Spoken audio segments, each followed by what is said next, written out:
Yeah, I'm working with an attorney right now that was the managing partner of a big law firm and showed up drunk to a meeting with a client, ended up losing his job as a consequence of that. Now it's very, very difficult for him to find a position because he looks weak. An attorney needs to be seen as not really having anything like any chinks in their armor, I think is a good way to put it. Attorneys represent people. They represent people that are guilty of things or have a position that's not a winning position, but they're expected to always be very confident in their client's position and not to make their client look weak.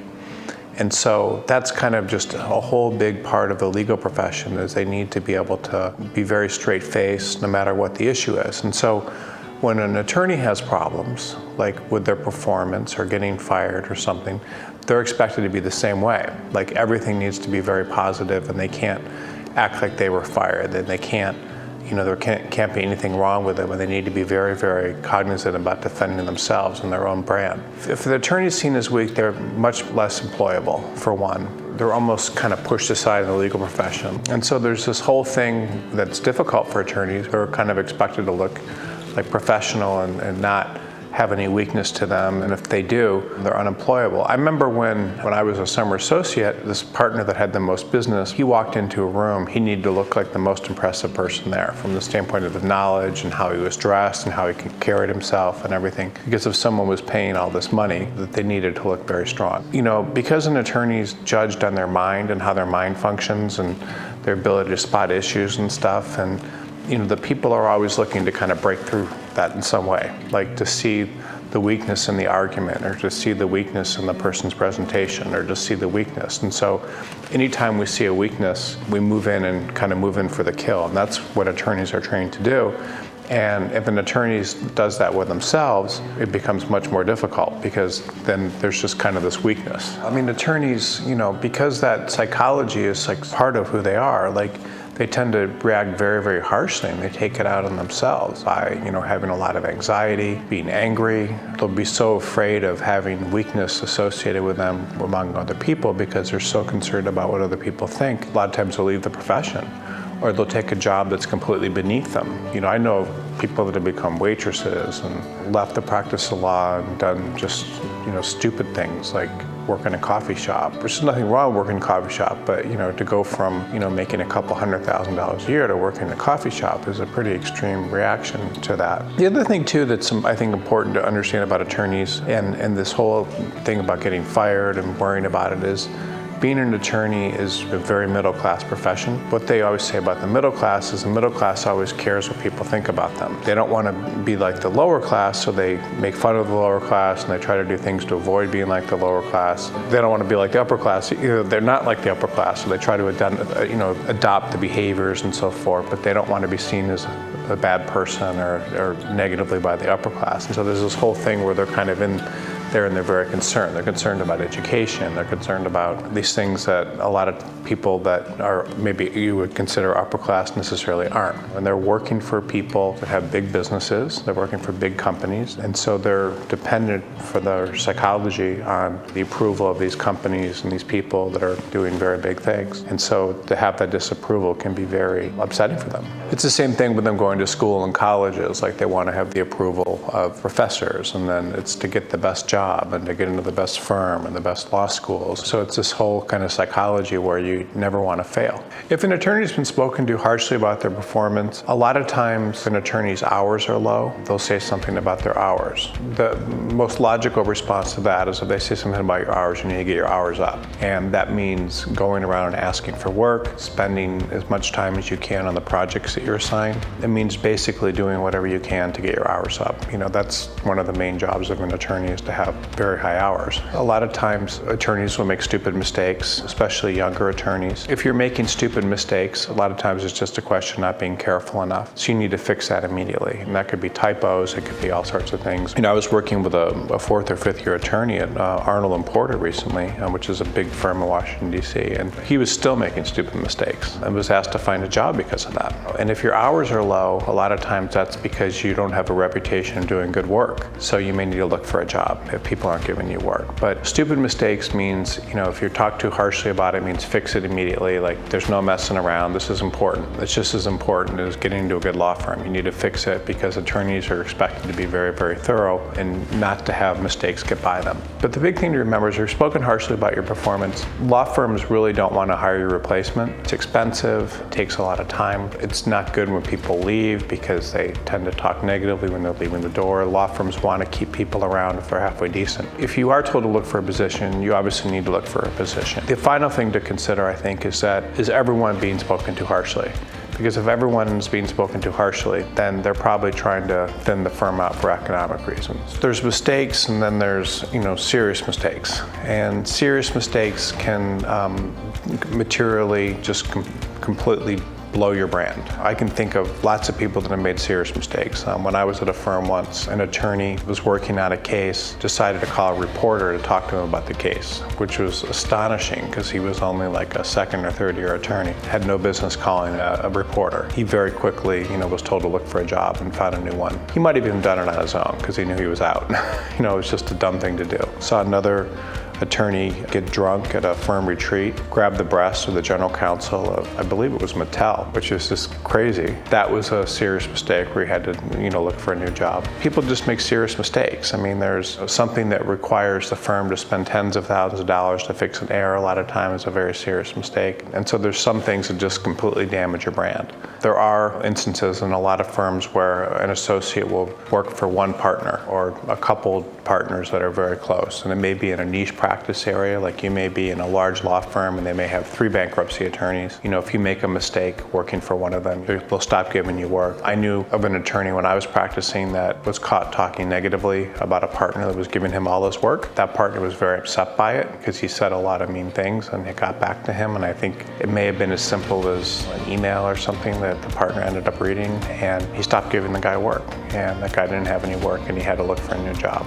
If you're in a niche practice area within a firm and there's not a lot of people you can get work from, and you upset someone, then a lot of times, you need to look for a new job. That's another thing that happens to a lot of attorneys is they can get laid off, and the decisions about who to lay people off are difficult. Like, you never know who's gonna, why that was made. The problem with getting laid off is that it does send a message that not everybody in the firm is laid off. Firms typically do everything they can to hold on to the best people, and so if they lay you off, someone didn't fight hard enough for you. So that means you're kind of damaged goods, and you're one of the, there's a chink in your armor, so you need to look for a new job. When that happens, you shouldn't necessarily feel bad about it. You should realize that you may have made a mistake or not worked hard enough or not had enough hours, and take whatever there's going to be a lesson from that into your next firm. You need to look at a lot of firms and do everything you can to get yourself out there. I was once working with a girl that was in a big law firm in Silicon Valley, like one of the bigger ones. One day, she thought everything was going very well. She was in her second year of practice. She'd gone to Berkeley and done very well there in law school. And one day someone walked into her office and said, "We don't think this is a good fit. You're fired." And she's just like, there was no warning. She hadn't done anything wrong. She'd been getting good reviews. That's one of the things that can be very scary working in large law firms, because that can happen. And it doesn't happen in most of them because law firms don't want to scare other people working there and have everybody else start looking for a job and then they don't have anybody to help them. But yeah, people can be let go for just the strangest reasons. You need to learn something from it if you can and move on. If someone's told they're not going to be made partner in the firm, sort of the same thing, they need to start looking for a new job. That's very common. The nice thing is usually firms will give them some time to look for a job, and it shouldn't come out of the blue. You should realize whether or not there's a business case for making the person partner or not. That's the biggest thing, I think, is if you don't make partner in a law firm, not to feel that badly about it, because law firms make people partner only for business reasons. So if they have to pay you more money and they have to kind of give you more apparent job security, they're only going to do that if there's lots of money coming in to justify that. It's nothing really to worry about. It's very common, especially in large law firms. Large law firms pay so much money that they can attract a lot of people to do the work. They don't necessarily need to pay the most money.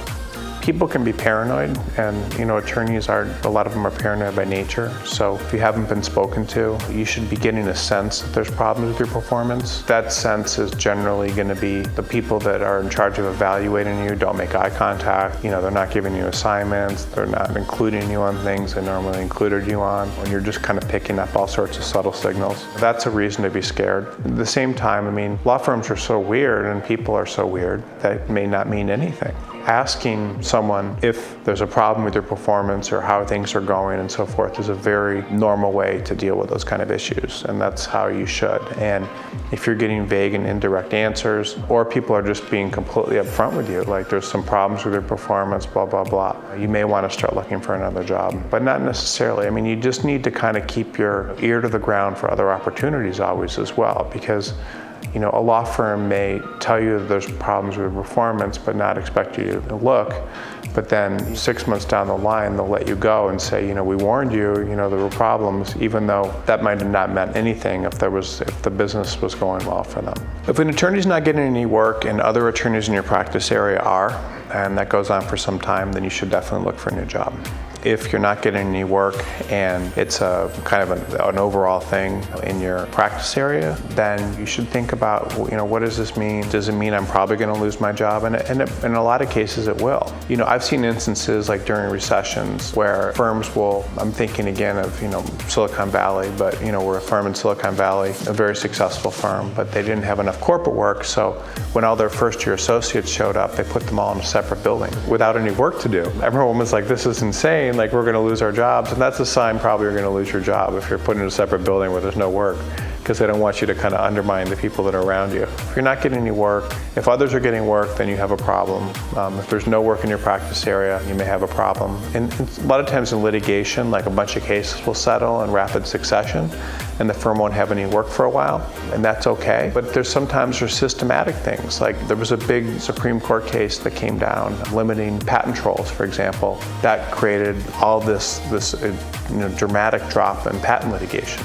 And so all these patent litigators inside of firms were sitting around with nothing to do. And obviously that's not a good sign. And the big firms started calling them off and letting them go because there wasn't going to be any work for them. You understand if it's systematic or if it's just a short-term thing.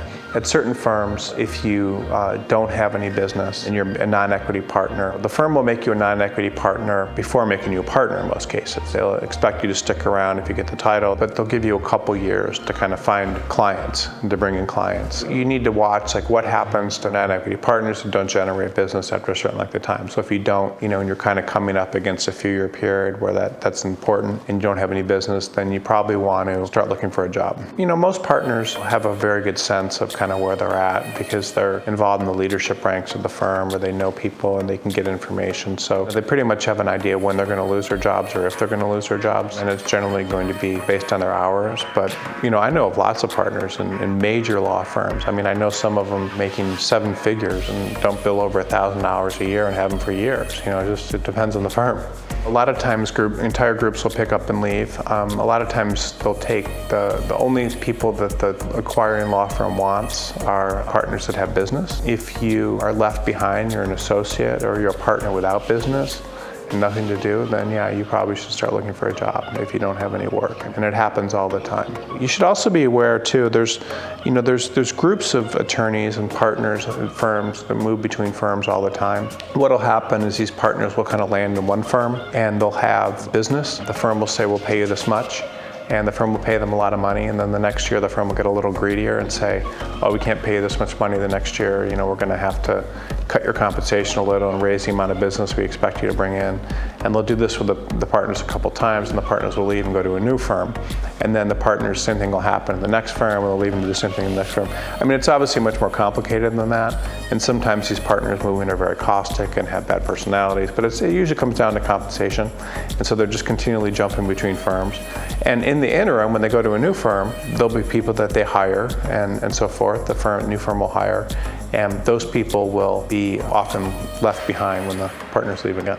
There's 4 different reactions. One is the attorney will kind of pick themselves up and learn from their mistake and just kind of keep going and be resilient. The next one I think is attorney one, accept responsibility, which is actually a very common one. The most common, in fact, I think, but eventually they do realize what they did wrong, but most of the time not realize that initially. And then a lot of times they decide that like there's something wrong with the environment they're in. Like it could be they need to work in a different practice setting, like work in-house or, instead of a large law firm, a small law firm, or they need to work for the government or public interest or be a contract attorney or something. And then the next thing I think that they do, and the fourth reaction to losing a job would be to just choose to leave the practice law entirely. I don't think that an attorney necessarily just take a position that's beneath them when they make mistakes. I think that they just shouldn't get psyched out. People will always say to you, oh, you should never work in a law firm again, it didn't work out for you. A lot of times what happened to you is just a product of you might have been around bad people, or there's things you couldn't control in the atmosphere that you're in, or there's a million different reasons it might not have worked. And so the biggest thing you can do though is to get angry and learn from what happened, just get more motivated to like improve and get better and take what happened to you as a motivator. So you have something maybe to prove in terms of getting a job in your next position. So a lot of people that are very successful, whether it's practicing law or whatever,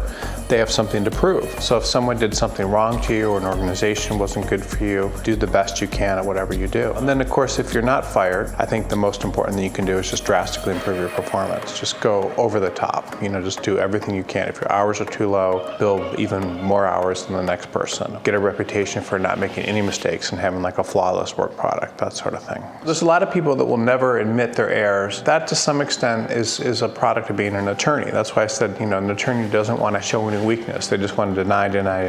You have to take responsibility with yourself. You have to realize the things that you did wrong and why you were let go or why you lost your job. And then you have to fix those things. Whatever you can do to fix those things and improve yourself is going to be very, very important. Fixing the mistakes that you made, making sure that you don't make the same mistakes again, and then realizing other people's point of view. And the big thing about accepting responsibility is realizing that maybe you just chose the wrong firm to work for. So it's like if you're on your fifth or sixth bad marriage, maybe you're picking the wrong person to be married to, or maybe there's something you're doing wrong in your marriages, or so it's the same thing with working in a law firm. Like maybe you're picking the wrong law firm, and maybe you have to spend a little more time accepting responsibility for that. And you need to be working with a group of people that's similar to you. So one of the things that I talk about with job search is a lot of times people will only look at a few firms when they're looking for a job. They won't consider things outside their comfort area. They won't consider smaller firms or larger firms or firms in different cities or firms that pay less or firms that pay more. There's all these different types of firms you can consider,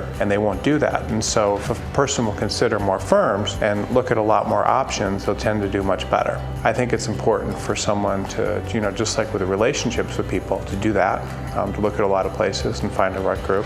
I think another thing is to realize, you could have performed better. You could have worked more hours. You could have done better work. You could have brought in more business. You could have been better socially in terms of forming better relationships with people inside of your firm. Biggest mistake too, I think a lot of people make, is I know lawyers that move firms all the time, but I think maybe they're making the same mistakes all the time. Maybe they're moving firms because their ego is too great and they don't want to admit their mistakes and fix them. They want to just always be right, not only with other people but in their own head. It's not always the practice setting. It can be. The problem with going in-house, I think for a lot of people, is they believe that it's going to be this ideal experience where it's going to be like a happy job and everything's going to be really good. But the problem is there's actually a lot less security for in-house jobs than there are in law firms, because inside of a company or cost center, and if you're in a law firm and you are in the right law firm with the right group of people, you can build up a book of business. You can have multiple clients and you can have a business, and that can keep you sustained forever. Attorneys practice until their 70s and 80s doing that. There's very few in-house counsel that make it past 60, and most of their resumes are dotted with all these different jobs. It's very difficult in-house because CEOs are being replaced all the time, and the CEOs bring their own people in. I know one guy that was hired as a general counsel of a big company. He showed up to work, and then the CEO left, and a new CEO came in and brought in his own general counsel, and the guy was sitting there with nothing to do. So that kind of stuff can happen. Different practice setting, going to work for the government and all these things and having different types of pressure isn't always the problem. A lot of times it's just finding the right firm and the right group of people that will take you under their wing and help you and give you advice and show you how to bring in business, or people that will help you develop your skills a lot more. You can always move to different markets. You can move to a smaller firm. You can move to a different firm. Different firms don't require the same hours. There's all sorts of things you can do. I think what happens is a lot of times they have very bad experiences inside of law firms, especially major law firms, and they believe that that's what the practice of law is about. The thing that I noticed that I think is really important, I clerked in a place called Bay City, Michigan when I was clerking for a federal judge, and it's not a small town, but it's a fairly small town. And around Bay City, there's these cities like Saginaw and Midland, and all these attorneys were working there. And I knew when I was practicing, I knew people that were associates and stuff that were starting in those firms, and a lot of them went to Michigan and other good schools. And I looked them all up a couple years ago because I would see these people coming into the courthouse and stuff, and they're all still at the same firms. People that work in smaller markets and even smaller firms to some extent, where there's not all these pressures on their ego to work at the most prestigious firm or to build the most hours, to make the most money and do all these things. They have these long-term careers, where they're happy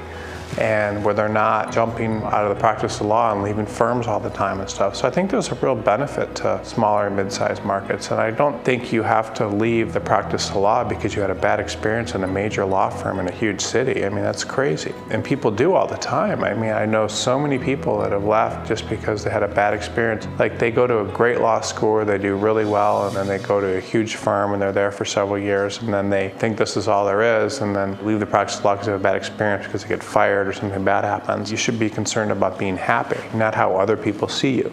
And so that's the problem with these middle class values of like being so concerned about where you fit in the pecking order and stuff. I think that makes a big difference. Better off being with a group of people where you're happy and comfortable and where you have a nice life. And after you've been working in a less stressful atmosphere for a while, you'll start forgetting about like looking better than the next person and everything, and you'll be happier because people enjoy the practice of law. If you do well in the LSATs and you did well in law school to some extent, I mean, you're probably going to be a good lawyer. And if you like the work and you can see yourself doing it and you don't hate the practice of law, just something bad happened to you, there's no reason you should leave. If I were fired or in danger of losing my job in a big law firm, I would apply to everywhere I possibly could. I would apply to almost every law firm with openings. I mean, as long as it seemed like it would match what I did. I would research all the firms in my practice here and I would apply to them. I would look at firms in other markets. I would network and I would do everything I could. You're better off having more interviews rather than few interviews, and more job offers rather than fewer job offers. You just need to really get yourself out there, and that's the biggest mistake. People just undermarket themselves. They just don't realize their inherent value and how many people they can reach out to.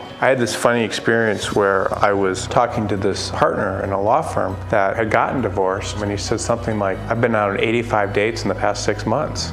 And I was like, that's incredible. Like, he just suddenly, he went from this position where he's so depressed, didn't think he had any value because his wife divorced him or whatever after 20 years of marriage, to where he realized that there's so many people out there that are interested in me. I have all these opportunities. So he went from being the kind of guy that was excited to get a date to one where he's finding reasons to eliminate. So it's the same thing when you look for a job. You need to realize your value, and you need to get out there and apply to a lot of places. Just because you're having problems in a major law firm or got fired from one law firm. I mean, you get fired from a small law firm, and it's just as easy as you can get fired from a big law firm if someone doesn't like you. I mean, it's just, who cares? I mean, it's like 30% of the people are going to like you, 30% of the people won't like you, and the other third won't care. So you're always going to run into 30% of the people that don't like you. And statistically, you might run into 3 of them in a row at the same firm. I think the biggest thing you can do is just look at markets outside your own market and apply to as many places as you can. Certainly, if I worked with someone, I'm very good at finding opportunities for people and uncovering them, and we have all sorts of tools that our company's developed at BCG of old openings and new openings and firms that like our people, and it's just so many places all over the country. So it's pretty cool the way we're able to create opportunities. Law Crossing is also really good. Law Crossing not only does it monitor the websites of every law firm and corporation and government office, it also does something that's also kind of cool. We keep all the old openings so you can see all the firms that have been interested in people like you in the past, and that's a good resource to kind of sort through too. Law Crossing is very good. I mean, I think everybody should be a member of it just to kind of know what's going on in the legal market, and so is BCG.